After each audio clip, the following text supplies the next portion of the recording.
Hey guys, Desolate Magic here, and pretty much nothing is going on in the Magic world today, and I guess yesterday? I don't know. When did Mark go on that meltdown? I don't remember.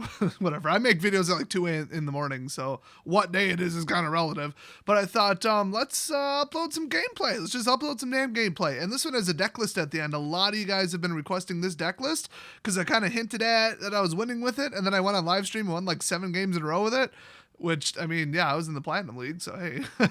So, this kind of outlines why Mutate doesn't work. Now, I think that Hexproof Mana Dork is like one of the most important cards printed, and nobody saw that coming.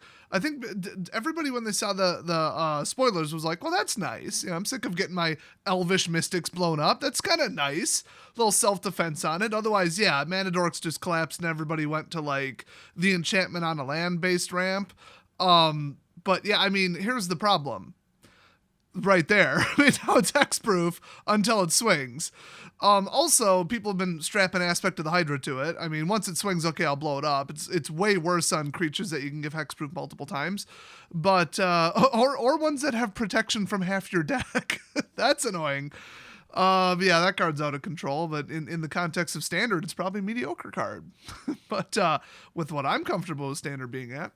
So I've got a Flying Lurrus. He's running Umori, which is a creature booster. This Auspicious is ridiculous. I mean, free casting is such a pain in the ass. But so he's got that dude where every time it mutates, I lose a creature, and I've got one creature. Not too happy about that, but I thought, okay, I have to get rid of him. I cannot let him continue to free cast more stuff. I don't care if I lose Lurrus. And did you notice he keeps killing Daxos? And then I just keep resurrecting him every turn. Whatever happened to the unwritten rule of Magic, where when you resurrect something once with a crazy ability, like kind of free cast it from the graveyard, well, I guess I paid for it, but whatever, that you can only do it once and it goes to exile the next time it dies. Like, that was, I mean, come on, like, last 5 years, when have they not done that? Like, Whip of Erebos. Hello? I think I could name 10 more ways they did that. So they blow away my little kitty. I'm not happy. You don't mess with my kitty. But then I thought, okay, wait a minute. I got Swallow Hole and I got Banishing Light. And I'm trying to read what these do. Like, can you guys imagine what hell this would be to try to track what any of this shit does in paper? Like, I'm sitting there having to read stacks of short fucking Spanish novellas about what this creature does. And that's digital. It's doing the shit for me. So I gave him the sarcastic goops because I was just so done with this deck at this point. I wasn't in a very good mood when I recorded this, honestly.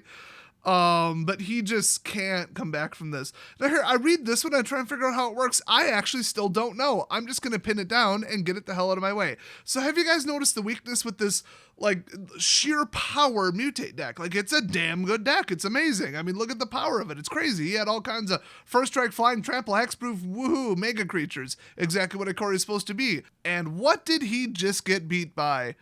Point removal, which is individual single target removal. I told you, the mechanic just doesn't work.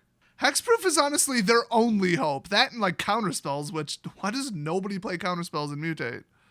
And so, you know, we got Heliod out now. I get the trigger on the Healer's Hawk. I think Heliod's really pushing it. I mean, it makes the deck playable. It's kind of the backbone of the deck. I've won without him out, but the whole, he's an indestructible blocker, and then he's indestructible attacker, and then you can make something else life gain, which means you could just swing out with him and probably something else, especially Daxos with his 10 toughness and Healer's Hawk, which is in the air. I mean, it's the perfect combo. It's truly ridiculous.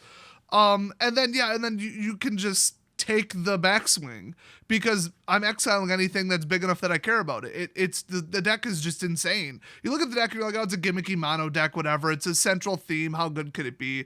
Maybe tier 1.5. Yeah, Heliod's good. Okay. But, I've been winning some matches with this. I mean, I think my win rate lately is pretty good. I've been able to stop Gyruda if it doesn't cascade into like 6 copies of him. If it only like, here's 1 or 2 nice things, whatever. Winota, I mean, it's not gonna have an instant speed removal.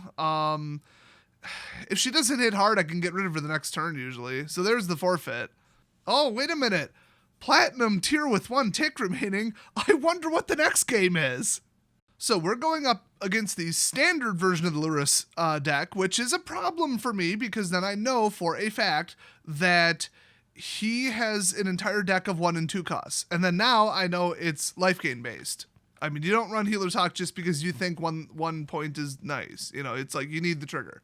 So I pinned that down immediately. I mean, it's not easy. It is easy. It's not a smart idea necessarily to pin down like the first thing, but I thought, well, what am I going to do? Heliod and let him just keep using his ability and his trigger? I almost don't even care about Heliod. Daxos, I mean, and he still gets the trigger. Like, plus this would have protection from whited whatever I targeted. I mean, not like I knew it was coming, but I mean, if I thought about it hard enough, I would have. I mean, what else is he going to do? The whole deck has to cost 1 or 2. Oh, shocker, it's the kitty. So this is kind of white on white, except I've got Heliod and he doesn't, and I've got Exilers and he doesn't. Let's see how this goes.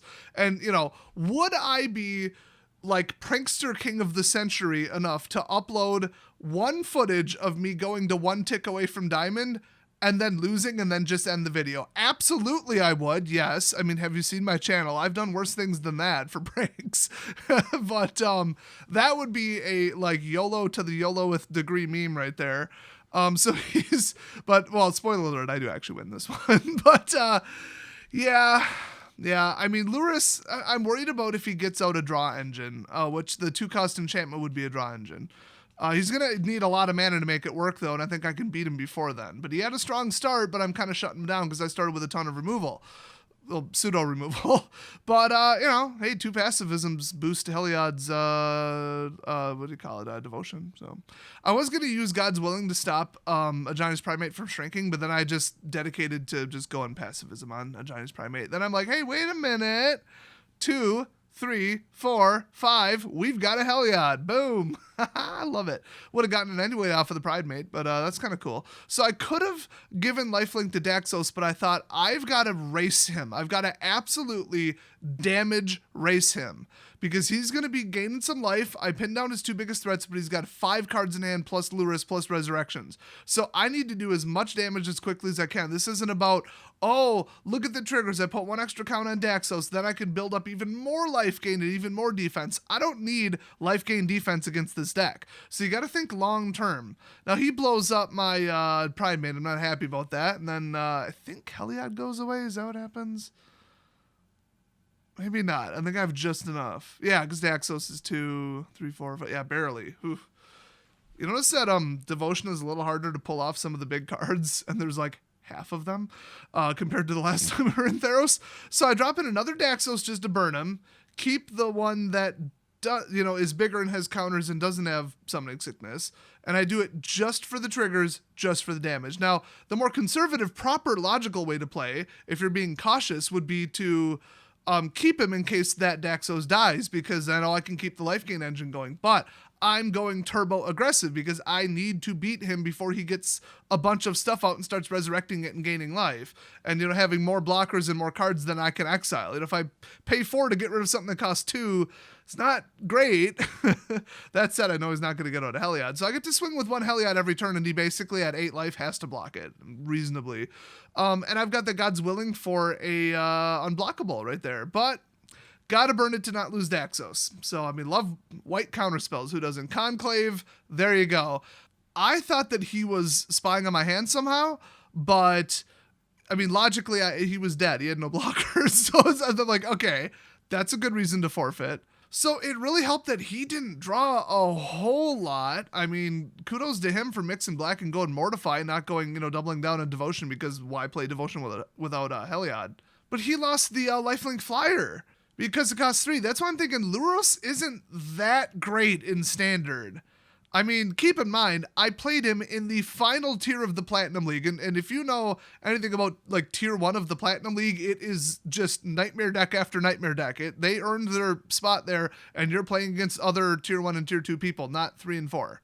In fact, I had one night where clearly their whole goal is to keep as few people from like leveling out of a zone or whatever, a level, into Diamond as possible. I played the same person 3 times, each time offset by 1 game, and I lost to them the first 2 times. So they went up 1, I went down 1, then they lost the next game, and I won the next game. So then they paired us against each other again because we were both like 1 or 2 away. And then no matter what happens, one of us is going up and one of us isn't. Now, if they put us both against, like, maybe somebody tier 1 with 2 ticks, who really cares what happens to them? There's plenty of time for them to lose. But it just kept matching me up against the same guy because it wanted one of us to lose, because then at least one of us is suppressed. It was so transparent and annoying. And one of the times it kept the timer for like 52 seconds before matching me against him. It was like it knew that he was almost out of a game or something. Kind of dirty, but I kind of get it. I mean, on the flip side, even though it's kind of shady, you could say, well, if you're in like tier 1 with 5 ticks, play up against people with tier 1 with 5 ticks. That's the most fair thing to do. Yeah, I mean, what am I going to do? Complain that they're not putting me up against easy enough opponents?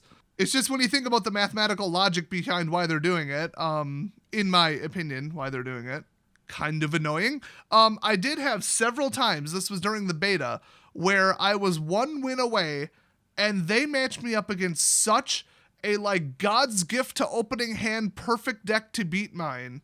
I was 1 away, then I lost, then won, then lost, then won, then lost, then won 9 times. So I had 9 shots at it. The next season, it took me 11 shots to get into Mythic.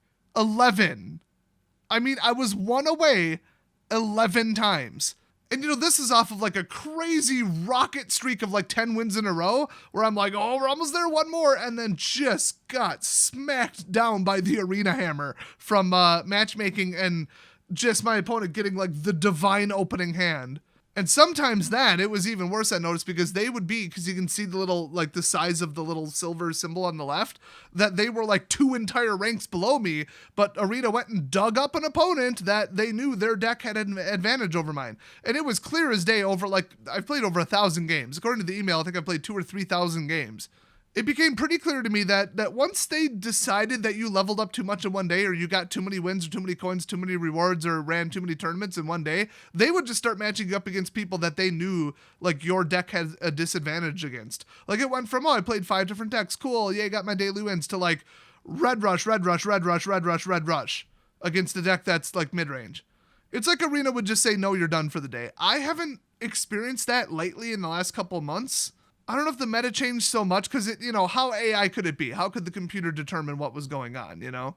Like, how could it look at a deck and be like, oh, it's that deck? I mean, they could do a similarity thing, like a confidence level, like how many cards share other cards with another deck that you've lost to in the past. But I had a theory that it was just color-based. Oh, color and average CMC of the entire deck. So color or colors and speed, if you think about it, you could identify almost any deck that way individually. That's like tier 1 and standard. So I suspected that's what they were doing, and because I kept mentioning it over and over and over in videos, and I suspect that other people were complaining about it on Reddit and on the Arena forums, that they could like see right through what they were doing, I think they just silently removed that feature from the game. And I'd even proved this on livestream. I said, okay, guys, let's play 4 in a row with this, and then I'm going to play 3 in a row with a different deck. I'm going to switch to a drastically different deck. So I went like mono white and then mono green. And we played against the same deck 4 times. And then when I switched decks, we played against a drastically different archetype. It went to like Dimir. That wasn't even like close to what I was playing. And we played against that deck 3 times in a row. And both of those decks had over 100 matches in their history.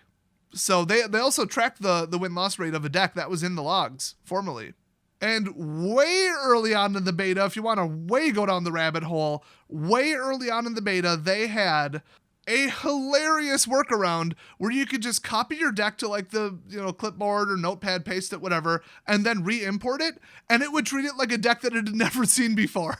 And you would just get total like random softball opponents that like you had every chance of beating if you're running a strong deck. And once you finally got a couple losses in, it would learn what you lose to and then put you up against them more often. It was so clear, so provable, so repeatable. Now, you guys might have noticed that when you build a deck right now in Arena today, a brand new deck, brand new concept, doesn't even resemble anything you've ever played before, you're probably going to win your first 5 games. I don't know if that's a thing, they put you up against easier opponents on purpose, just in general, or if it's this learning system where they're putting you up against decks that they haven't figured out what beats you yet. But I've noticed that effect, that's never gone away. But it seems like at the high end of silver, gold, and now platinum, and even diamond in the past, in the last several months, it just doesn't seem to be like, okay, well, screw you, we're going to put you up against nothing but this deck over and over and over. Now, that could just be a side effect of not enough people playing Winota still being in the Platinum League at all. Like, if they know that all I lose to is Winota, like every other deck I pretty much have a good chance against, except for like a flood, like a cycling flood, token flood, or like a goblin flood or red, big, 1/1 pinger, but without like the Torbrand high end or mid range, it's all flood. I have less than a 50% chance of winning against those decks, but almost nobody plays those. But then Winota, I'm going to lose to like 100% of the time. I mean, I can't remove 2 Raise the Alarm tokens with 2 exile spells on like turn 3, or 2 goblins. I mean, maybe I could exile Chandra, but then they just won't bring out Winota. I have almost no chance of beating that deck. Neither do you. Neither does whatever you're playing. But I think that all the Winota people aren't in the Platinum League because they have such a high win rate. Why would they still be in the Platinum League? I've seen a couple, but compared to when that deck was hot and it was like 50% of what I played no matter where I was ranked, I think they've all moved on. So I think it's trying to put me up against them and they just don't exist, so it gives up and puts me up against whoever it wants. So maybe that whole deck rig system suppression, we're going to do everything we can to keep you from leveling up to the next rank. I think the system still exists. But Standard is so broken and so unbelievably lopsided right now that like their cheaty system doesn't work. And I find that hilarious. I think that's honestly the only reason I made it to Diamond. And now that I'm in Diamond, as is tradition, I don't give a shit. So get ready for the I don't give a shit live stream where I just play some stupid troll gimmick shit and pretend that I deserve to be in the Diamond League with those decks. I mean, Diamond League tier 4-0 ticks is a very, very scary place to be. Because you don't know what kind of I give up levels of shit you're going to play against and what I'm going to play. Because I've been known to play like 5-color, like token dump, board wipe, death triggers, just like weird shit. I will dust off some like 6-month-old crazy shit and just stream it for the memes and for the laughs and totally not take the game seriously. Which it turns out is way more fun. In fact, just streaming and kind of playing with you guys watching is just way more fun than playing Arena like by myself because Arena blows right now. Or at least Standard Constructed blows right now. But then add in just totally joking around, not giving a shit. I mean, maximum fun level. So I'll be streaming one or both days this weekend, so watch for that, definitely. And I'll warn you right now, it's gonna get weird. So thumbs up on the video if you want it to get weird, and I'll probably throw up some more footage of me losing on top of this. But without the face-melting profanity that I recorded along with it, because I really wanted to get to Diamond. But thanks for watching, and I'll see you guys next video.